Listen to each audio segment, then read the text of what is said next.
Om Vasudeva Sutam Devam Kamsa Chanuramardanam Devaki Paramanandam Krishnam Vande Jagadgurum.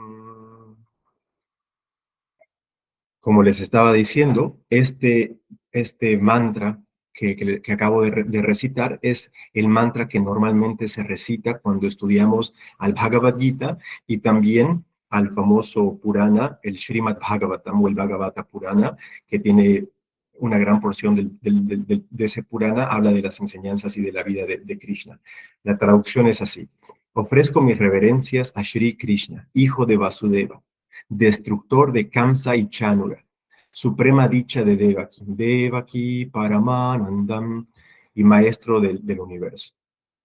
Ese es el significado. Se los voy a mandar ahora que estamos empezando oficialmente con la enseñanza del Bhagavad Gita, como lo va a hacer en esta clase.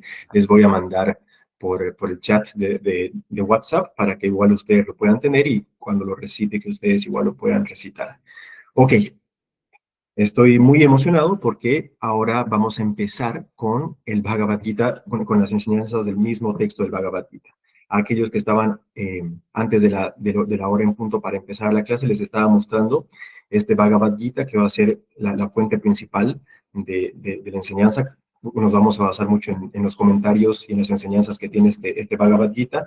Y es todos los versos que vamos a estudiar del Bhagavad Gita, que no son todos, les digo desde un principio, no vamos a estudiar los 700 o 701 versos del Bhagavad Gita, porque es muy largo y porque tiene muchos versos que obviamente todos los versos del Bhagavad Gita son importantes, obviamente no puedo decir que no, pero hay algunos versos que hacen más énfasis en la parte filosófica.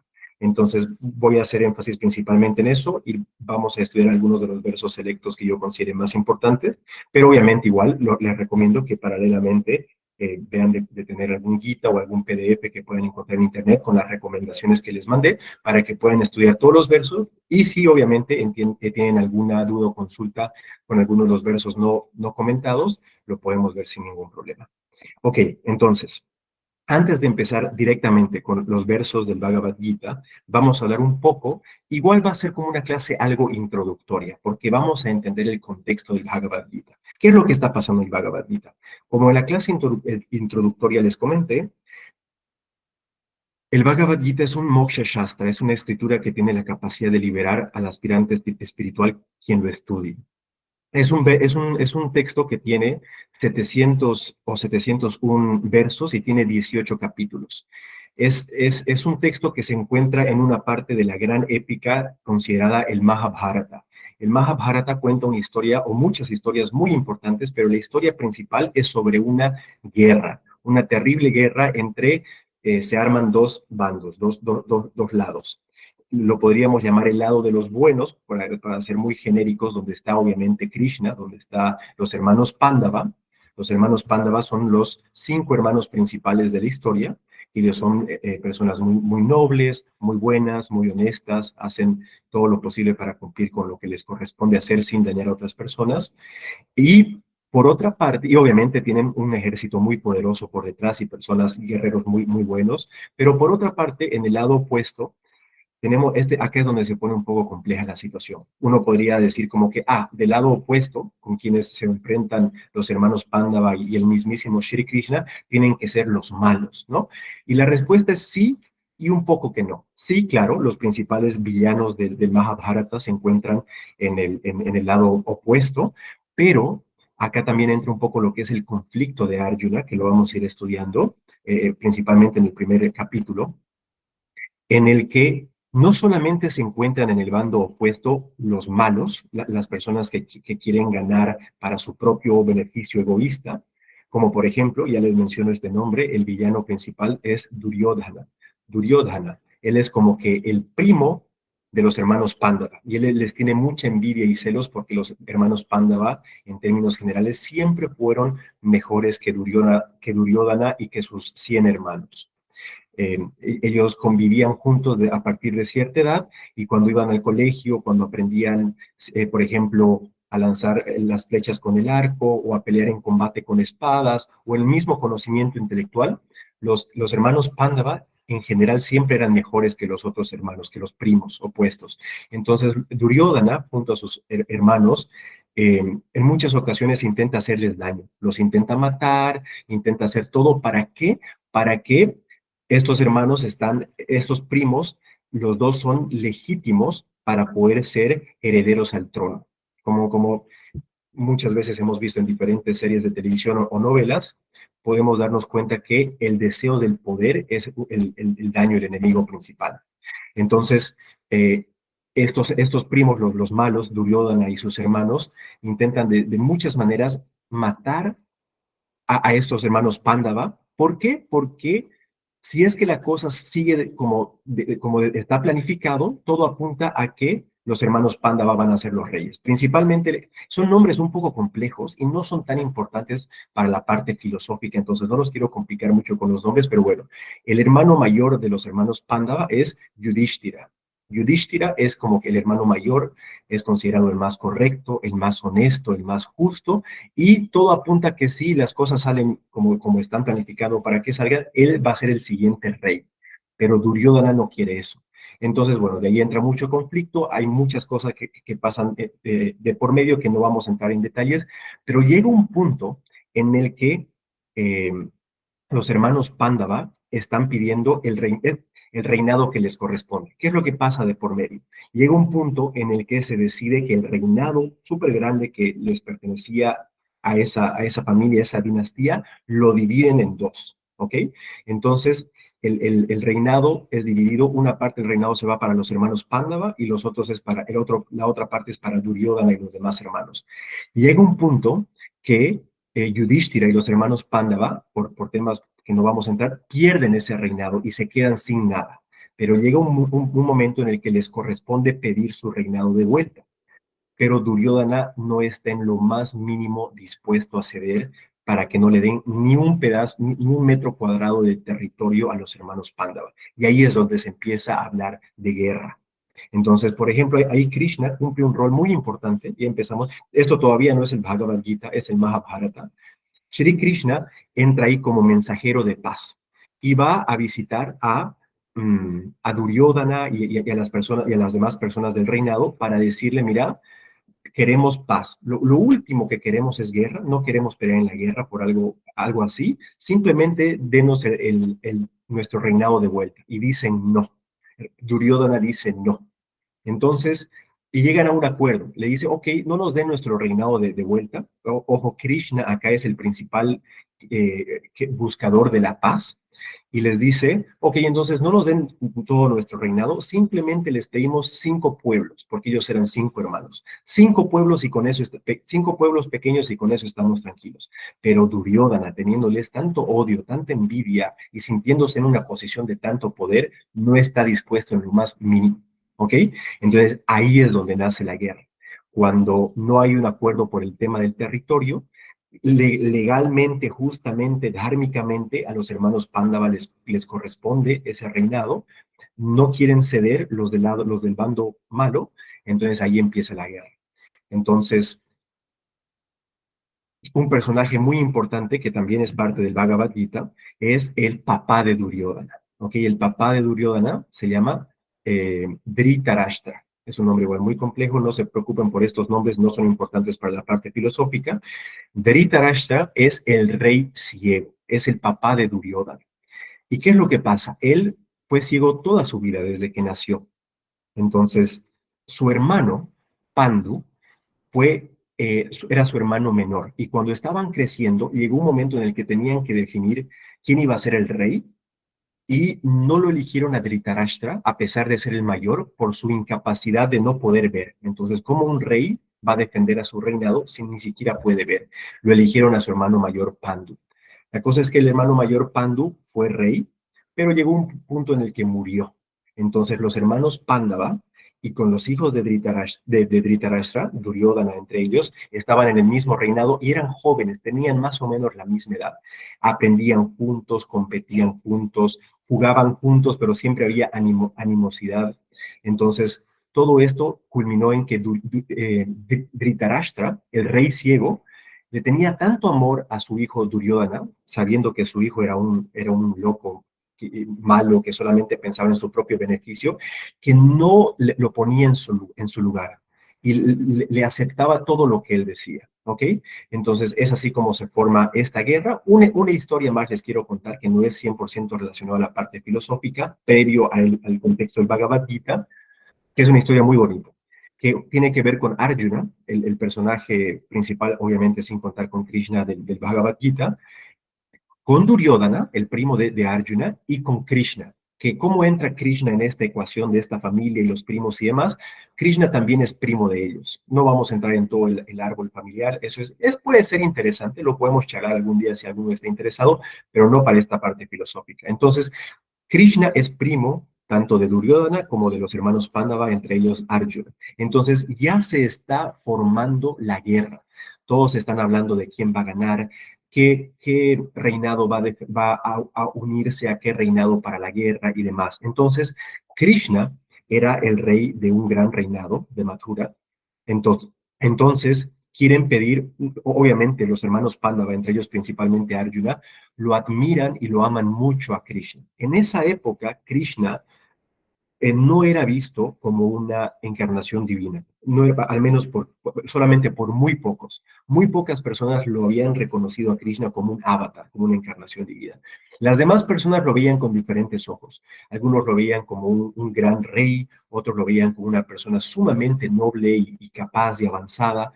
Entonces, Arjuna le tenía un respeto y un cariño muy grande por Krishna. Entonces, va a pedirle no solamente a su ejército por el reinado de Mathura, pero le pide ayuda y guía, porque más que nada Arjuna lo ve como un gran amigo y un guía.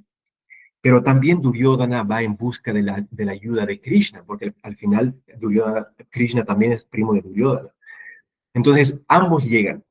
¿Y qué es lo que pasa? Primero llega Arjuna y se sienta, esta parte no me acuerdo, no es tan importante, pero bueno, no importa quién llega primero. La cosa es que llega Arjuna y se sienta a los pies de Krishna. Y cuando llega Duryodhana, se sienta en el asiento que está al lado de la cama de Krishna. Entonces, ¿por qué es importante esto que les estoy diciendo? Llega un momento en el que Krishna se despierta de la siesta que estaba teniendo y cuando abre los ojos, primero lo ve a Arjuna. Y le dice, ¿cómo estás, querido Arjuna? ¿Qué puedo hacer por ti? ¿Cómo puedo ayudarte? Y en eso Duryodhana se mete y le dice, Krishna, no, yo también estoy acá. Entonces ambos le dicen que le están buscando su ayuda para la guerra. ¿Y qué es lo que hace Krishna? Esto es muy importante para el tema, que entender un poco más el contexto de la historia del Bhagavad Gita. Krishna entiende la situación, entiende que ambos bandos justamente quieren su apoyo para la guerra y les da esta opción. Y le dice, miren, les doy a elegir, tengo dos opciones. La primera es mi ejército. El ejército del reinado de Krishna era tremendo, sumamente poderoso, grande, lleno de grandes guerreros.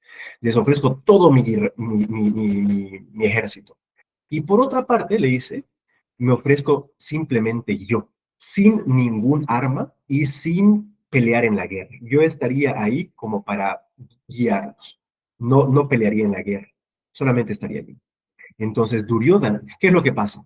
Krishna le dice, mira, Duryodhana, Arjuna es menor que vos. Es como que hay ciertas reglas védicas y demás que no son tan importantes, pero Arjuna, al ser menor que Duryodhana, tenía el derecho de elegir antes que Duryodhana. Entonces Duryodhana se preocupa y dice, no, Arjuna al elegir primero, sí o sí va a elegir al ejército, porque ¿quién no elegiría a un tremendo ejército por sobre solamente una persona que ni siquiera va a estar armada y no va a pelear en la guerra? Pero Arjuna no era cualquier persona, era muy sabio, y si bien tal vez no veía a Krishna como un avatar, como una encarnación divina, sabía que Krishna era una gran persona, una gran alma que estaba llena de sabiduría y llena de amor. Entonces, para la sorpresa de Duryodhana, Arjuna elige a Krishna. Entonces, Duryodhana actúa como si estuviera un poco afectado por eso. No, me ganaste a Krishna. Ok, me conformo con el ejército de Mathura. Entonces, ahí se fortalece el ejército de Duryodhana, pero el lado de Arjuna, de los Pandava, cuenta con Dios, ¿no? Con Krishna. Entonces, esa era la historia que les quería comentar. Ahora, vámonos a la parte de los eventos del Bhagavad Gita. ¿Qué es lo que pasa? Hay una historia previa antes del Bhagavad Gita que les tengo que contar, que es conector directo con el Bhagavad Gita. En esa época, nace una gran alma. en algunos aspectos, en algunas tradiciones es considerado como como una misma encarnación divina. Se lo conoce, algunos de ustedes lo han debido escuchar de él, es Veda Vyasa, el sabio Vyasa. ¿Por qué se le dice Veda Vyasa? Porque, ¿qué es lo que pasa? El sabio Vyasa es un personaje fundamental, muy importante en lo que es el Mahabharata. El sabio Vyasa un día estaba tranquilo cuando estaba en una meditación, cuando en plena meditación tiene una visión de caos, de desastre, de muerte, de destrucción, y eso lo altera. Él como que era tan capaz, tenía tanta práctica espiritual y era un ser tan divino que tenía la capacidad con estas meditaciones y demás de, por ejemplo, ver visiones del futuro y cosas por el estilo. Entonces, él al darse cuenta de lo que estaba pasando en el mundo y qué es lo que estaba pasando en el mundo en esa época, igual, es como que hay pequeñas historias dentro de las historias, pero bueno, dentro de la perspectiva hindú del tiempo, el tiempo no es como se lo ve en el occidente en el sentido de que es lineal, es cíclico, ¿ok? Entonces, ¿qué es lo que pasa en la perspectiva hindú? Tenemos los yugas. Los yugas son los ciclos. Entonces, ¿cómo es la cosa? Es como, imagínense como un círculo. Entonces, es como que va pasando así y es como que cíclicamente vamos pasando el tiempo, lo vamos a analizar con la Tierra. Entonces, este ciclo, el ciclo entero, está compuesto por cuatro yugas, cuatro etapas, cuatro ciclos que van, lo podemos analizar de subida, cuatro, y los mismos cuatro, pero de bajada, y así sucesivamente. Estos yugas, estos ciclos pasan con miles, si no son millones de años. No es algo que, en 50 años vamos a ir al otro ciclo. No, son periodos de tiempo larguísimos. Entonces, ¿por qué les estoy diciendo esto? La época de Krishna se considera que es la época de la transición de el Dwapara Yuga, que es como que voy a nombrar los yugas para que lo puedan entender mejor. La época oscura es el Kali Yuga, ¿ok? El Kali Yuga. La época un poco mejor es el Dwapara Yuga. Cuando ya mejoran un poco más las cosas es el Treta Yuga, Treta Yuga. Y la época dorada es el Satya Yuga. ¿Ok? Kali Yuga, Dwapara Yuga, Treta Yuga, Satya Yuga. Y de lo mismo va de bajada. Entonces, las cosas están increíblemente bien en la Tierra, Satya Yuga, pero con el paso de mucho tiempo se va empeorando un poco la cosa y llega el Treta Yuga. Por ejemplo, el Ramayana y la vida de Rama, la época de Rama y Sita y Hanuman, se considera que era el Treta Yuga. ¿Ok?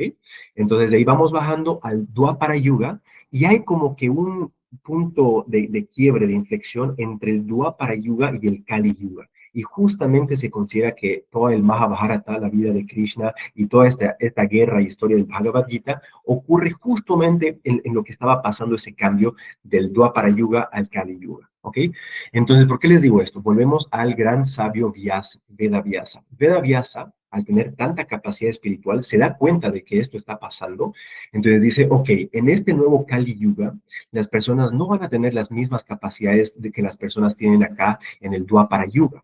Entonces, él, reconociendo eso, se da cuenta que, por ejemplo, no vamos a tener la misma capacidad intelectual que en esa época, ni de memoria, ni de capacidad de expresión, ni nada. Entonces dice, en los Vedas tienen que ser escritos, tienen que ser anotados para que las personas puedan ir pasando el conocimiento de generación en generación, para que no se pierda el conocimiento de los Vedas, ¿ok? Entonces, por eso se le dice Veda Vyasa. Todo el conocimiento de los Vedas que estaban simplemente de manera oral y de memoria, Veda Vyasa compila los Vedas y los divide en los cuatro Vedas que nosotros ahora conocemos. Ese es el gran, eso no es lo único que hizo Veda Vyasa, ¿no? O sea, Veda Vyasa realmente alma que no se ve en la humanidad, es uno en 1.000 billones, no sé.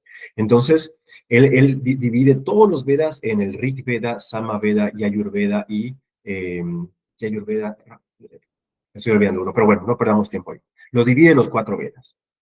Eh, entonces, ¿por qué les estoy mencionando Veda Vyasa? Veda Vyasa, con toda su capacidad de entendimiento sobre la realidad y la voluntad divina y demás, él juega simplemente su rol sin estar apegado y afectado por los sucesos. Entonces, muchas veces, Veda Vyasa y llegaba a los reinados, al reinado, en este caso se llama Hastinapur. A aquellos principalmente de ustedes que están en Argentina, capaz reconozcan este nombre, Hastinapur.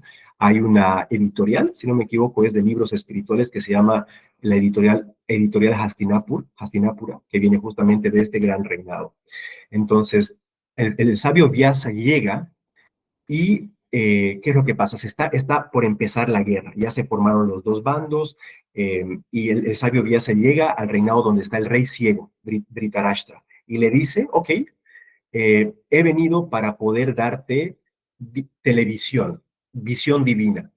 Le dice, yo te puedo dar este poder que durante todo el episodio de la guerra, lo que sea que dure, tú vas a poder ver todo lo que suceda. Y el rey Dhritarashtra, el papá de Duryodhana, no acepta ese regalo, porque dice, he sido ciego toda mi vida y realmente quiero ver esta guerra en la que seguramente capaz mueran todos mis hijos y todas las personas de mi reinado que yo quiero y que me importan, creo que no podría aguantar eso.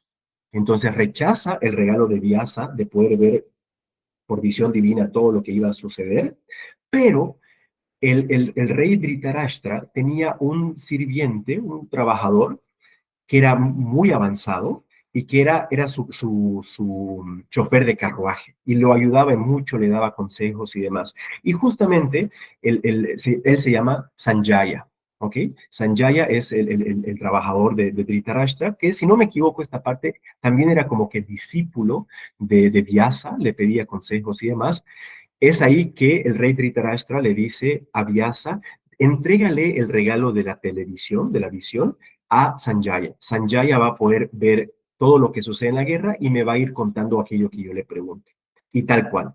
Entonces aparece el sabio Vyasa, le da la capacidad de tener esa visión divina a Sanjaya, y es así, después de eso, que oficialmente empieza el Bhagavad Gita. ¿Ok? Espero que con eso hayamos tenido un buen background, una buena parte de atrás para poder entender mejor el Bhagavad Gita, que muchos maestros de Vedanta no cuentan esta parte.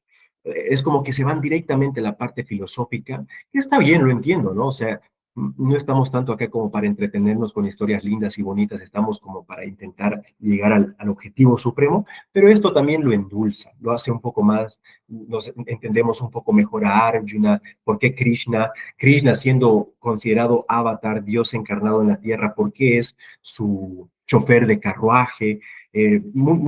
Muchas de estas respuestas son respondidas si entendemos un poco más la historia. ¿Ok? Entonces, bueno, eso no lo expliqué, sí, al final Krishna termina siendo el chofer de carruaje de Arjuna y, y de esa manera es que tenemos la conversación del Bhagavad Gita. Como seguramente han debido ver, en todas las imágenes que se ven en internet del Bhagavad Gita, casi siempre es que está Krishna charlando con Arjuna en un carruaje. Y en algunas veces se ve una manifestación divina de Krishna con muchas caras y diferentes armas y demás. Eso es un capítulo específico del Bhagavad Gita que vamos a igual llegar a eso. Pero bueno, esa era toda la parte, el historial que quería compartirles. Vamos a empezar con la enseñanza del Bhagavad Gita. Entonces, igual, normalmente los maestros de Vedanta casi no hablan del primer capítulo. No se habla mucho. Directamente a veces, por ejemplo, ¿se acuerdan que les mostré el libro de del Bhagavad Gita con los comentarios de Shankaracharya? Shankaracharya recién empieza sus comentarios a partir del décimo verso del segundo capítulo. Obviamente, si tienen ese libro, van a ver los versos del primer capítulo y demás, pero no hay ningún comentario. Entonces, ¿por qué es eso? Porque el primer capítulo no hay una enseñanza filosófica, si lo quieren poner así. Obviamente se puede aprender, vamos a ver algunos de los versos, pero recién la parte filosófica, que es lo que realmente nos importa, empieza a partir de más o menos el décimo verso del segundo capítulo. Entonces, ok, vamos a ello. El primer capítulo, en español es conocido como el abatimiento de Arjuna, el abatimiento de Arjuna. ¿Ok?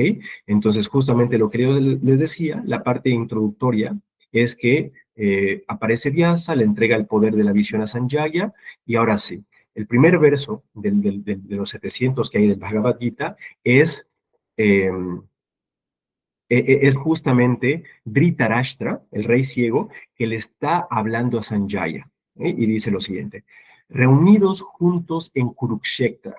¿Qué es Kurukshetra? Es una palabra que va a salir muy seguido en el Bhagavad Gita. El Kurukshetra es un lugar, no es nada más que un lugar, pero no es cualquier lugar, es el lugar donde la guerra fue peleada. Eso es Kurukshetra, ¿ok? Reunidos juntos en Kurukshetra, el campo de actividades religiosas, que, oh Sanjaya, hacían mis hijos inclinados a la guerra y los hijos de Pandu, ¿no? ¿Se acuerdan que el hermano mayor de Dhritarashtra era el rey Pandu? Y si lo asocian, por eso a sus hijos, se los dice los hermanos Pandava. Su papá era Pandu, ellos son los Panda. ¿Ok? Entonces, Dhritarashtra le está pidiendo a Sanjaya, que ahora ya tiene la capacidad de la visión de superpoder, que les diga, ¿qué estaban haciendo? ¿No?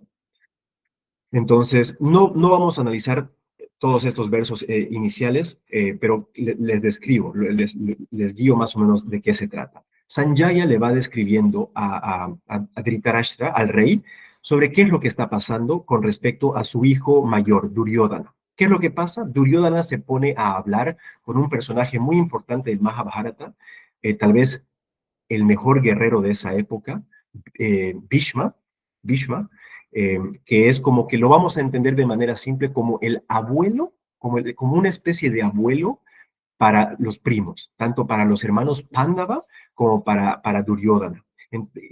Bueno, esto me faltó comentarles, es muy importante, sí, se los dije, pero no les expliqué el porqué. Del lado, vamos a hacer acá un receso, vamos a retroceder un poco. Del lado de los malos, del ejército de Duryodhana, no solamente se encuentran malos, es ahí donde Arjuna entra en conflicto. Como les dije, el capítulo se llama El abatimiento de Arjuna. Ese abatimiento se debe a esto justo que les quiero decir ahora. En el lado opuesto, no están solamente malos. Hay grandes almas, hay grandes personajes, grandes personas muy nobles, muy justas, muy correctas, muy cercanas a la vida de Arjuna, de Krishna y de los hermanos Panda. Entonces, por ejemplo, Bhishma, vamos a hablar de dos al menos, Bhishma y Dronacharya, esos son como que los dos más importantes. Bhishma es, como les digo, como el abuelo de los primos. Él tiene una historia muy fascinante del Mahabharata y que resulta que él es uno, si no es capaz, el mejor, el segundo mejor guerrero de esa época. Y eso es decir, o sea, para nosotros no suena tan importante, pero si analizamos los guerreros que había en esa época, que él, a su edad tan mayor que tenía, sea considerado tal vez el segundo mejor, es mucho. Es como que si tú tienes a Bhishma en tu ejército, estás completamente tranquilo porque el Bhishma es demasiado buen guerrero. Y como les digo, es como su abuelo, ¿ok? Entonces, del otro lado está como el abuelo de Arjuna, y ahí hay un poco de conflicto, lo vamos a ver. Y por otra parte, hay otro gran personaje que es Drona, o Dronacharya, el maestro Drona. Dronacharya fue el maestro, es el maestro de los hermanos Pándava y de Duryodhana y de sus hermanos. Su maestro principalmente con respecto al conocimiento bélico, a la guerra, a lanzar flechas con el arco, a la espada, a los mazos y demás. Él los entrenó desde muy pequeños y les tiene mucho cariño. Entonces, eso es lo que les quería comentar. Del lado y así hay otras cuantas personas muy buenas que por algún motivo u otro no les queda de otra más que pelear en esa guerra. Por ejemplo, Bhishma, ustedes se deben preguntar, si Bhishma es tan bueno, ¿por qué va a defender y pelear junto a Duryodhana? Son temas un poco complejos. Por ejemplo, Bhishma estaba obligado a seguir ciertas reglas y cierta vida por juramentos que había hecho en su vida. Entonces, sus juramentos lo obligaban a, por ejemplo, enfrentarse a la guerra y cosas por el estilo, ¿ok? Entonces, esta primera parte es Duryodhana, que le está hablando a Bhishma, a su abuelo, con respecto a, mira qué tan poderoso y genial es nuestro ejército, e intenta como achicar y minimizar al ejército de Krishna y de Arjuna. Su ejército no se compara al mío, al nuestro y demás. No es tan importante, pero más o menos de eso hablan. Ok, y después llega un punto en el que se empieza a anunciar que ya están listos para la guerra. ¿Cómo se hace eso? Con las conchas. Sé que en algunos países la palabra concha tiene una connotación un poco, bueno, pero es como, no sé ni cómo explicar cómo es una concha, ¿no? Ustedes lo saben, como las conchas de mar que se encuentran en la playa, exactamente eso. Que si las llegas a soplar, emiten un sonido. Entonces, cada uno de ellos tiene como que su propia concha y las soplan y es como que están anunciando al principio para que empiece la guerra.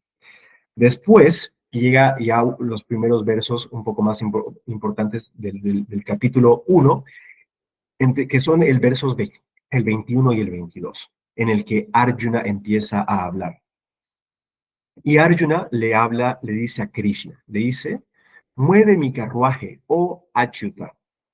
Acá ya de entrada les quiero decir que si es que van a estar con nosotros acá para estudiar el Bhagavad Gita o por su propia cuenta van a leer el texto, se van a encontrar con muchos nombres, muchos nombres. Algunos nombres de Arjuna, otros nombres de Krishna. Los nombres principales son Krishna y Arjuna, pero en los diferentes versos, en los diferentes capítulos, van nombrándolos a ellos, entre sí se nombran con otros nombres. ¿Ok? Pero acá Arjuna le está hablando a Krishna, le está diciendo Achyuta, que es uno de sus nombres, pero es Krishna. Mueve mi carruaje, oh Krishna, entre los dos ejércitos, para que pueda observar a aquellos de mentalidad bélica que se paran acá, a quienes tengo que enfrentar en esta guerra. Se pueden imaginar, ¿no? Imagínense, es mi sueño que algún día Hollywood haga con un presupuesto realmente importante como lo hacen con películas de Marvel, que hagan una película del Mahabharata y del Ramayana. Sería épico. O Bollywood podría ser igual, ¿no? Incluso tendría más sentido. Pero bueno, imagínense como si fuera la película. Hay dos ejércitos inmensos, pero no nos podemos imaginar la cantidad de guerreros que estaban en esa guerra. Inmensos. Y obviamente adelante al principio están los principales, Arjuna está con Krishna, y antes de que oficialmente empiece la guerra, Arjuna le dice, oh Krishna, por favor, lleva mi carruaje entre medio de los dos ejércitos. Quiero ver a quienes me tengo que enfrentar en esta guerra. ¿Ok? Ese es el 21-22.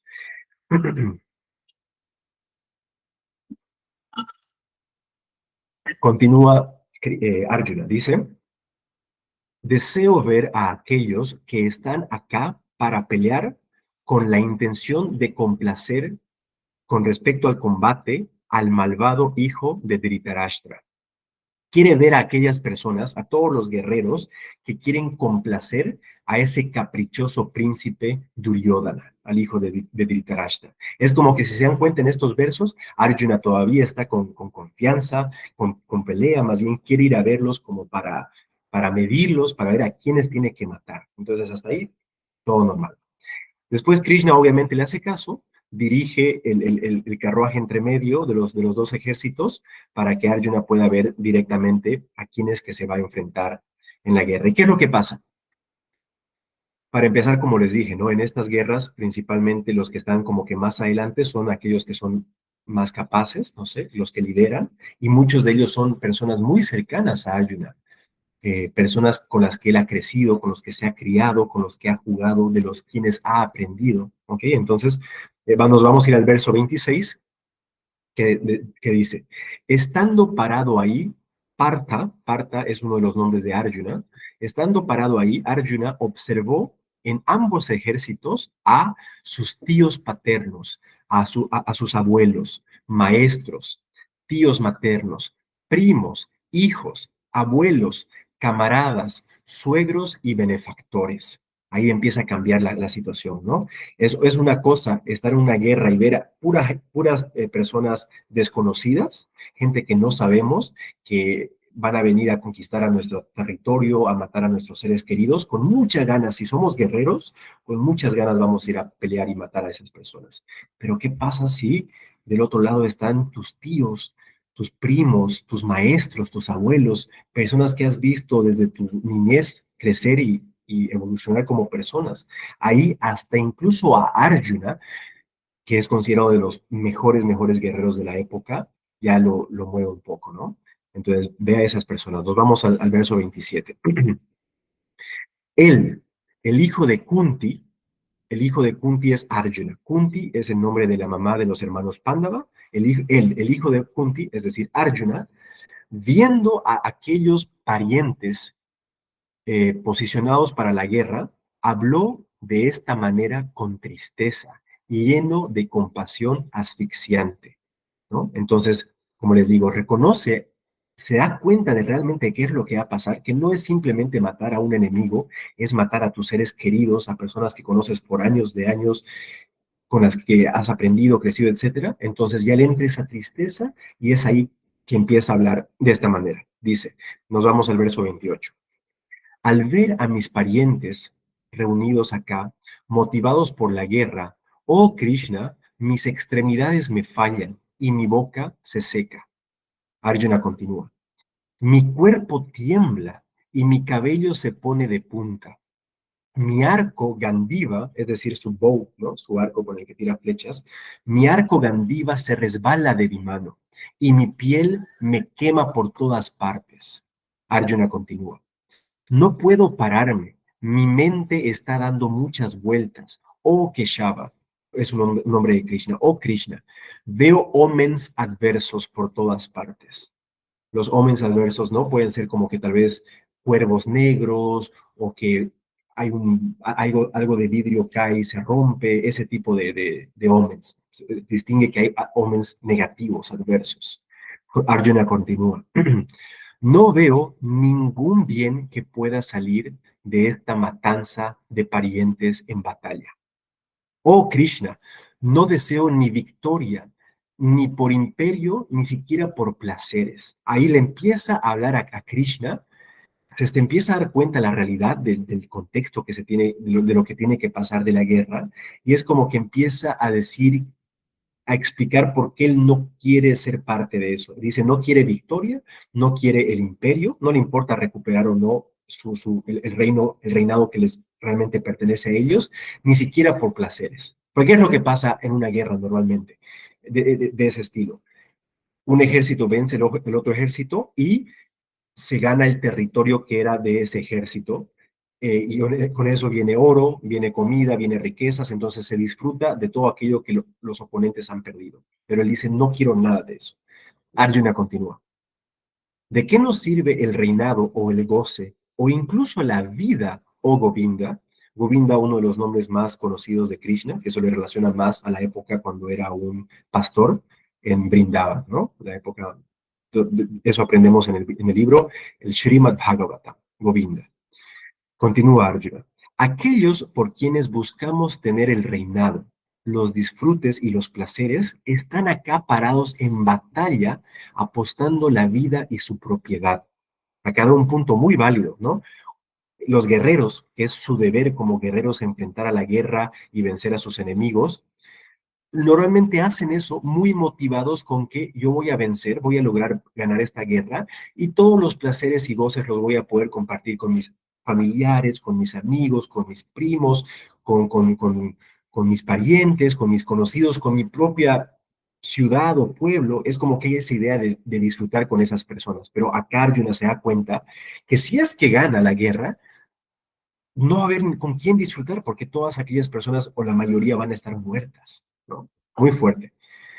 Eh, ok, sigue Arjuna, dice, maestros, padres, también hijos, al igual que abuelos, tíos, suegros, nietos, cuñados y otros parientes. Va reconociendo, ¿no? A todas esas personas en ambos lados, en ambos ejércitos. Y Arjuna continúa. Así yo sea, acá nos vamos al verso 35. Claro, estábamos, 34, 35.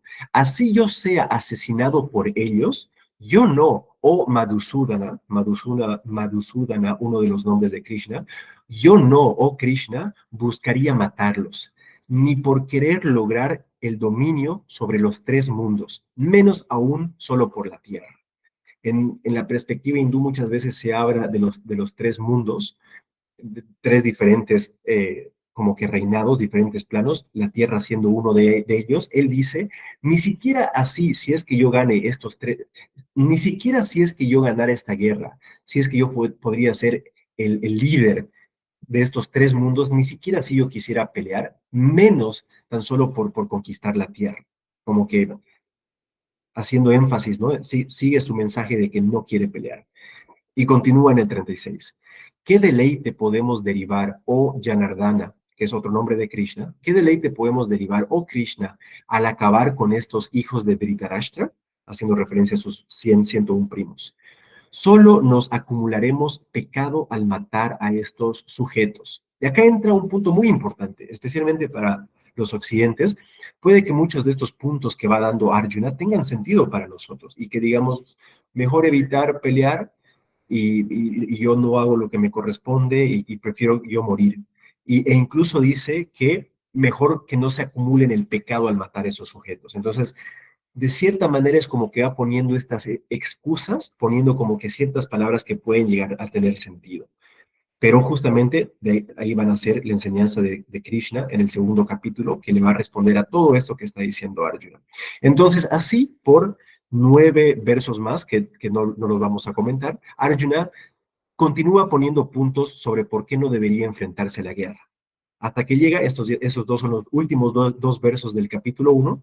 Este es el último que dice Arjuna al explicar muchas razones por qué él no debería pelear en la guerra o por qué esa guerra no debería pelearse, que preferiría morir antes que pelear. Termina diciendo, sería mejor si es que los hijos de Dhritarashtra, con armas en manos, que me mataran sin que yo me resista y estando desarmado. Llega hasta, esa es como que la cúspide del mensaje que da. Prefiero que yo, sin estar armado, que vengan y que me maten y que yo no haga absolutamente nada. Entonces se lo ve completamente afligido. Y esto, para aquellos pocos que capaz tengan un poco más de la historia del Mahabharata, puede que no sea tan fuerte este mensaje, pero ¿qué es lo que pasa? Arjuna no era cualquier persona. Arjuna no era cualquier guerrero. Arjuna era considerado uno de los mejores guerreros de esa época. Era extremadamente bueno. Podía él solo matar a miles de combatientes de un ejército que estén a un nivel menor. Era excelente guerrero, era sumamente valiente, era un ejemplo de concentración y de enfoque en solamente un objeto. Tenía cualidades que muy pocos tenían.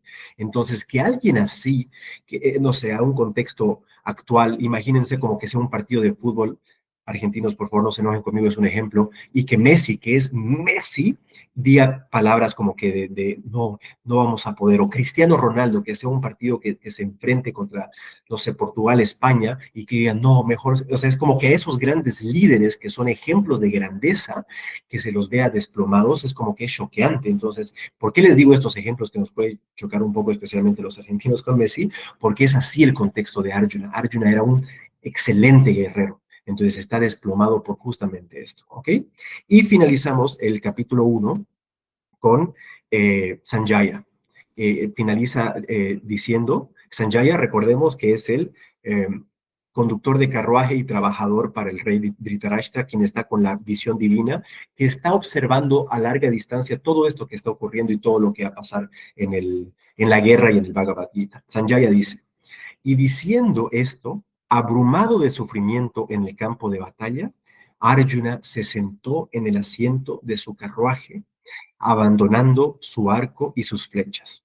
Nos describe, ¿no? Nos podemos imaginar que el carruaje está entre medio de los dos ejércitos, está Arjuna hablando, diciendo todo esto a Krishna, quien está pacientemente escuchando todo lo que dice, hasta que llega un momento que completamente afligido se rinde y se sienta y no sabe qué hacer. Y es así como se pueden dar cuenta que por eso se llama, el capítulo 1 se llama el abatimiento de Arjuna. Y es así como finaliza el capítulo 1 del Bhagavad Gita.